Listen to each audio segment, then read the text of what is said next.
ಸಖತ್ ಖಾರ ಬಣ್ಣ ಮತ್ತು ರುಚಿ ಆಚಿ ಚಿಲ್ಲಿ ಪೌಡರ್. ಗಿಲ್ಲಿ ಬಗ್ಗೆ ಏನು ಹೇಳ್ತೀರಾ? ಆ್ಯಂಡ್ ರಘು ಮತ್ತು ನಿಮ್ಮ ಜೋಡಿ, ಗಿಲ್ಲಿ ಆ್ಯಂಡ್ ನಿಮ್ಮ ಜೋಡಿ 100% ಜನ ಮೆಚ್ಚಿದ್ದಾರೆ, ಒಪ್ಪಿದ್ದಾರೆ. ಏನು ಹೇಳೋದಕ್ಕೆ ಇಷ್ಟಪಡ್ತೀರಾ ಅಂತ ಹೇಳಿ? ನಾನು ಆ್ಯಕ್ಚುಲಿ ಗಿಲ್ಲಿ ಮತ್ತು ನಂದು ಒಂಥರ ಈ ಟಾಮ್ ಆ್ಯಂಡ್ ಜೆರಿ ಥರ ಯಾವಾಗಲೂ ನಡೀತಾ ಇತ್ತು.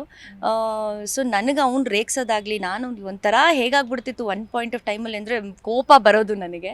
ಸೊ ಇದೆಲ್ಲ ಕಾಂಬಿನೇಷನ್ಸ್ ಜನಕ್ಕೆ ತುಂಬ ಇಷ್ಟ ಆಗಿದೆ. ಬಟ್ ಇದು ಯಾವುದು ನಾನಂತೂ ಸ್ಟ್ರಾಟಜಿ ಮಾಡಿಲ್ಲ ಮೇಡಮ್, ಯಾಕಂದ್ರೆ ನಮಗೆ ಗೊತ್ತಿಲ್ಲ ಇದು ಹಿಂಗೆ ಮಾಡಿದ್ರೆ ಹಿಂಗೆ ಆಗುತ್ತೆ ಅನ್ನೋ ಐಡಿಯಾನೇ ನನಗಿರಲಿಲ್ಲ. ಮತ್ತು ನನ್ನ ಮತ್ತು ರಘು ಅವ್ರ ಕಾಂಬಿನೇಷನ್ ಹೇಳಿದ್ರಿ, ನಾವು ಸುದೀಪಣ್ಣ ಹೇಳೋರು, ಅವ್ರು ಬಂದ್ಬಿಟ್ಟು ನೀವು ಡ್ಯಾನ್ಸ್ ಮಾಡಿ ಅಂದರೆ ಡ್ಯಾನ್ಸ್ ಮಾಡ್ತಿದ್ವಿ, ಸ್ಕಿಟ್ ಮಾಡಿ ಅಂದರೆ ಸ್ಕಿಟ್ ಮಾಡ್ತಿದ್ವಿ. ಬಿಗ್ ಬಾಸ್ ಬಂದು ಇವಾಗ ಟಾಸ್ಕ್ ಇದೆ, ರೆಡಿ ಇದೆ, ಶೂ ಟ್ರ್ಯಾಕ್ ಎಲ್ಲ ಹಾಕ್ಕೊಳ್ಳಿ ಅಂದರೆ ಓಡು ಟಾಸ್ಕ್ಗೆ.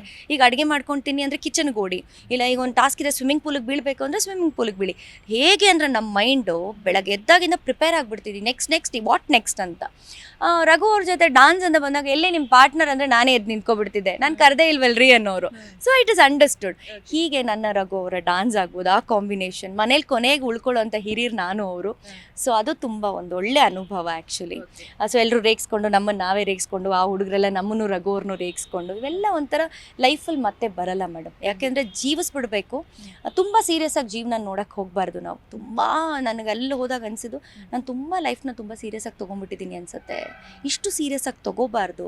ನೋಡಿ ಇವರೆಲ್ಲ ಎಷ್ಟು ಲೈಟಾಗಿ ತೊಗೊಂಡಿದ್ದಾರೆ ಅಂತ ಅನಿಸ್ತು. ಬಟ್ ಕೆಲವು ಒಂದೊಂದು ಟೈಮಲ್ಲಿ ಅವರ ವಯಸ್ಸಿಗೂ ನಮ್ಮ ವಯಸ್ಸಿಗೆ ತುಂಬ ಅಂತರ ಇರುತ್ತೆ, ಅಷ್ಟು ಲೈಟಾಗೂ ತೊಗೊಳಕ್ಕಾಗಲ್ಲ. ಸೊ ನಮ್ಮ ವ್ಯಕ್ತಿತ್ವನ ಎಲ್ಲೋ ಬಿಟ್ಕೊಟ್ಟಂಗೆ ಆಗುತ್ತೆ. ಸೊ ನೀವು ಹೇಳಿದಾಗೆ ಏರು ಪೇರು ಬದಲಾವಣೆಗಳು, ನಮ್ಮಲ್ಲೇ ಒಂದಷ್ಟು ಗೊಂದಲಗಳು ಎಲ್ಲವನ್ನ ದಾಟ್ಕೊಂಡು ಬಂದಿದೆ ಬಿಗ್ ಬಾಸ್. ನಾನಂತೂ ನೀವು ಹೇಳಿದಾಗೆ ಒಂದು ಕೈ ಯಾರ್ದು ಕೈ ಇರುತ್ತೋ ಗೊತ್ತಿಲ್ಲ ಪಕ್ಕದಲ್ಲಿ, ಬಟ್ ಅಲ್ಲಿ ಒಂದು ಕೈ ನಂದಿರುತ್ತೆ ಅನ್ನೋದು ನಾನಂತೂ ತುಂಬಾ ಅಂದ್ಕೊಂಡಿದ್ದೆ.